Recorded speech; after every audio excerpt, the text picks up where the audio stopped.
Welcome to lesson 9.10, where we're going to be looking at capacity of some metric system measurements like liter, milliliters, and cubic centimeters. First off, we're going to start warming up our brain. You may want to use your gallon man chart in the front of the room or our gallon picture that you may have made as well. 3 gallons is equal to how many pints? If you said 24, you are correct. There are 8 pints in a gallon. 40 cups is equal to how many gallons? 2.5. 3 quarts is equal to how many fluid ounces? If you said 96, you are correct. 5 liters equals how many milliliters? 5,000. There are 1,000 milliliters, million, or milli is actually 1,000, excuse me, and multiply it by 5. 700 centimeters is equal to how many millimeters? 700. 650 milliliters is equal to how many cubic centimeters? 650. Which do you think would hold more? A 1 quart bottle or a 1 liter bottle? Thinking about your example of a liter of pop, okay, and then a quart of milk, which is those smaller milks, I would say that a liter is going to hold more. Liter is a metric unit of capacity, and when we think about capacity is the amount a container can hold. So capacity, the amount a container can hold.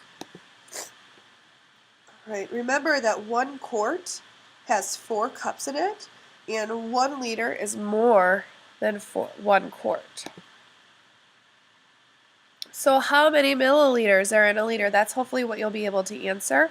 Maybe you have already heard the answer already given.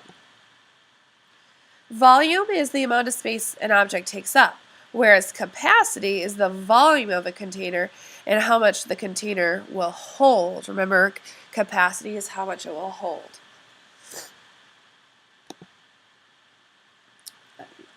This measurement chart is going to be something that is going to be of use to you in your lesson today and in future use as well, so something maybe you would like to write down. So using the chart right up here, 1 liter is equal to how many cubic centimeters? 1 liter. Think about it, 1 liter is equal to 1,000 cubic centimeters.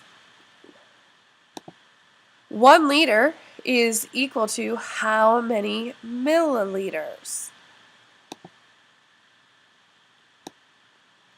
1,000 milliliters. So what is the relationship between milliliters and cubic centimeters? Well, they are equal to each other. 1 milliliter equals 1 cubic centimeter. Looking at your math journal on page 327, you'll be having to fill out the chart that we just used that might be of help to answer some of these problems. Using your SRB as well as an assistance, using this as a resource as well.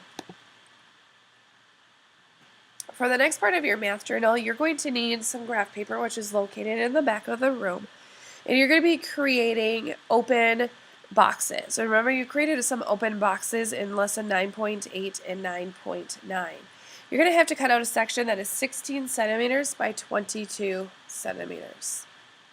And you'll be comparing the volume. As you manipulate that box, you're going to figure out the sizes of the volume. Also, you're going to be continuing to practice today finding the area of rectangles and prisms. You can either choose to use the rectangle method, which is adding up halves and full boxes, or you could go ahead and know that when we are doing rectangles, it is base times height, or when we are doing triangles, it is half times base times height. Which method you are most comfortable with. All right, make sure today to be successful that you are taking a look at those charts and those grids to help you realizing how many milliliters are equal to a centimeter and so forth. If you do those things, you will be successful in today's lesson.